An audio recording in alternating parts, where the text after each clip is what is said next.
Queridos hermanos y amigos, la lección de esta semana se titula ¿Por qué se necesita interpretación? Al leer la Biblia significa interpretar la Biblia. ¿Cómo hacemos todo esto? Al abordar por los diferentes tipos de escritura que encontramos hoy.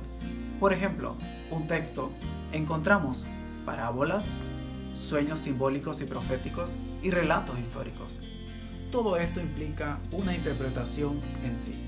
Muchas personas utilizan las escrituras como un medio al azar o como un oráculo divino para enriquecer sus ideas o planes diarios, obteniendo conclusiones erradas y extrañas.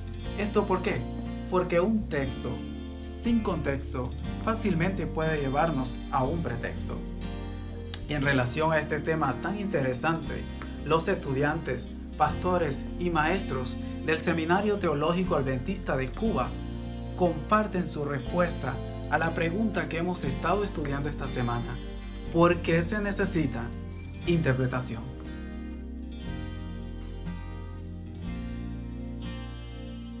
Tres años y medio fue el tiempo suficiente que los discípulos estaban en la escuela de Cristo.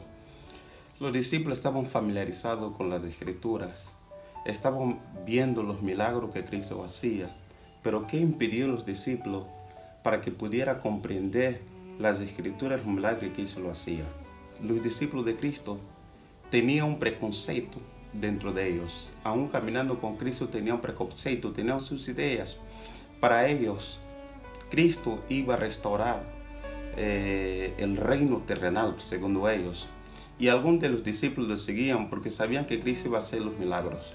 Aún familiarizados con las Escrituras que leían, aún delante de los milagros, no habían comprendido el verdadero significado del verdadero Mesías que iba a venir. ¿Dónde estaba el problema? Eran sus preconceptos, eran las dudas, las teorías, las ideas que ellos tenían. Por eso que Cristo, al aparecer delante de ellos, en Lucas capítulo 24, versículo 36 a 45, les abrió la Escritura, les abrió el entendimiento. Según el conocimiento judío, la Escritura estaba dividida en tres partes, donde teníamos la ley de Moisés, que estaba refiriéndose a los 5 libros de Moisés, y también lo que los profetas predijeron acerca de Cristo y los salmos también. Gracias a Dios Cristo no está, pero Él ha dejado un representante para que pueda nos hacer comprender la Sagrada Escritura. En Juan capítulo 16, versículo 13, digo que el Espíritu Santo es el guía que nos llevará a la verdadera comprensión de la Sagrada Escritura, donde Él nos llevará para conocer toda la verdad. Por lo tanto, al nos acercamos a la Sagrada Escritura, vamos a sacar todos los preconceptos, todas las ideas que tenemos, para que el Espíritu Santo resplandezca en nosotros y nos abra el verdadero entendimiento de la Sagrada Escritura. La cultura, el conocimiento y la cosmovisión es muy importante a la hora de entender las Sagradas Escrituras, por la sencilla razón de que fue escrita en otra cultura, otra época y muy diferente a la cual estamos nosotros viviendo hoy.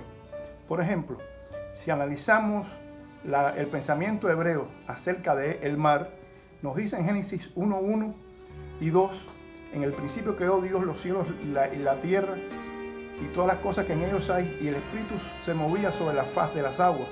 Los hebreos entendieron que si el Espíritu se movía sobre la faz de las aguas y debajo de las aguas reinaba el caos, entonces en ese lugar reinaba Lucifer, es decir, estaba el enemigo de nuestro Dios. Eso se confirmó cuando Dios en Génesis 7 destruye la tierra por medio de un diluvio. Ellos confirmaron una vez más que el diablo reinaba en el mar. Después confirmaron esto en Daniel 7, cuando los reinos que persiguieron al pueblo de Dios salían del mar. Es por eso que vemos en Apocalipsis 21:1 que dice, y el mar no existirá más.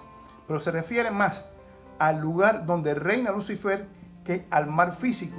Porque si vemos Génesis 22:1 nos dice que del trono de Dios salía un río limpio, transparente. Por tanto, el río va al mar. Es imposible que no existiese el mar en la tierra nueva. Por tanto, en el pensamiento hebreo, el mar era el lugar donde reinaba Lucifer y era el que no iba a existir más en la tierra nueva.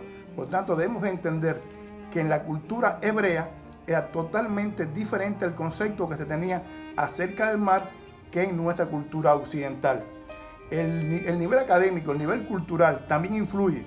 Por ejemplo, cuando se habla en el libro de Hechos capítulo 8, versículo 27, acerca del eunuco etíope, para el lector simple de la Biblia, piensa que el reino de Candace estaba cerca de Israel y por tanto el eunuco etíope salió y llegó rápidamente a Israel. Pero el reino de Candace estaba en las primeras cataratas del Nilo, en lo que es hoy el país de Sudán. Por tanto, se demoró semanas en llegar hasta Israel, haciendo un sacrificio muy grande para venir hasta Israel a adorar a Dios. El nivel cultural influye en la forma de interpretar las Sagradas Escrituras. La cosmovisión que tenemos hoy es totalmente diferente a la que estuvieron los escritores bíblicos, sencillamente porque fue otra época, otra cultura, muy diferente a la nuestra hoy. Si cuando estudiamos la Biblia tenemos que ubicarnos en el contexto en el cual el escritor bíblico dijo las cosas, en la cultura hebrea, que es para la que ellos escribieron. Ellos nunca pensaron que su escritura trascendería en los tiempos hasta hoy y por tanto, aunque quisieran, le era imposible llegar hasta nuestra cultura porque no la conocían.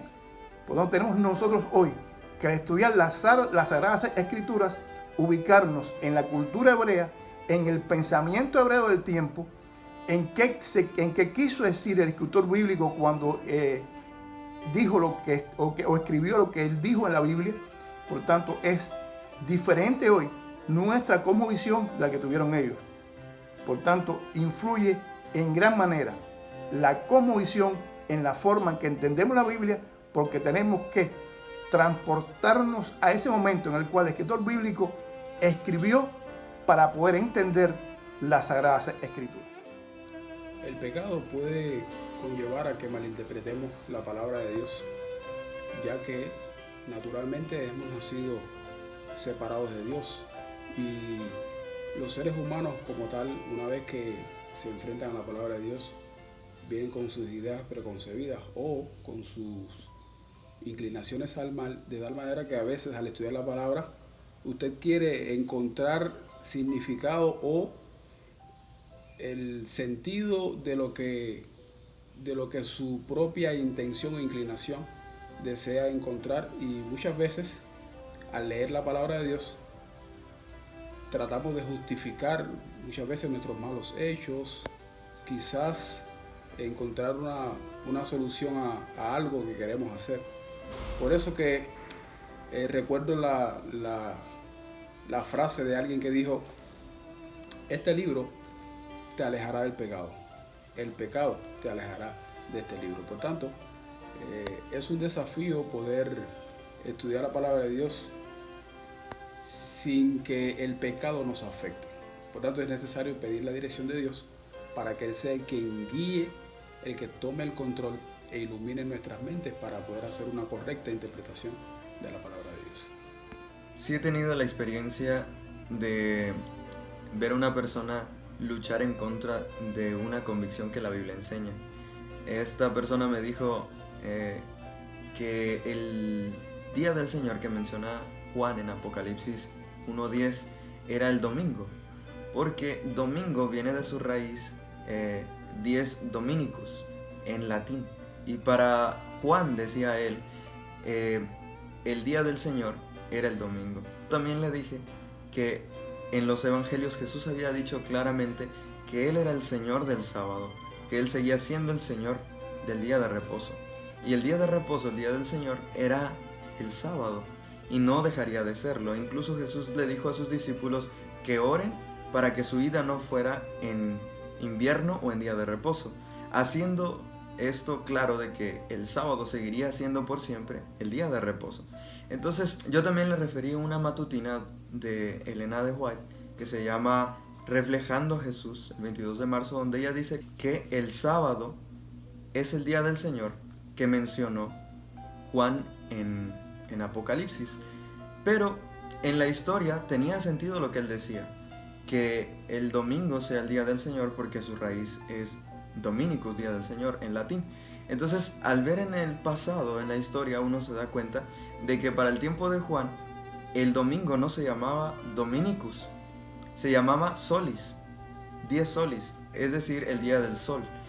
Entonces el día del Señor que mencionó Juan no puede ser el domingo, tiene que ser el sábado, porque fue hasta el 321 cuando el emperador Constantino le cambió de nombre y le puso el día del Señor al día primero, el día domingo. Entonces no es que la Biblia se equivoque, es que nosotros no nos metemos al contexto y a veces seguimos nuestras propias ideas y tratamos de ir en contra de la convicción de lo que nos enseña la Biblia. Dar una correcta interpretación a las Escrituras de una forma personal y como iglesia es un gran desafío para los dirigentes de hoy en la actualidad. En el tiempo antiguo, Esdras también tuvo el mismo problema, porque cuando dio la lectura a la ley, él primero tuvo que haber conocido personalmente a Dios y también haber tenido una correcta interpretación de su Salvador, de su Dios. Hoy en la actualidad se vive el mismo problema, porque muchas personas estudian la Biblia y le dan una interpretación no correcta, una interpretación inadecuada, y al momento de compartirla con las demás personas corre el riesgo de que cometan el mismo error que ellos, y darle una mala interpretación también puede influir en la salvación de uno y en la salvación de otras personas.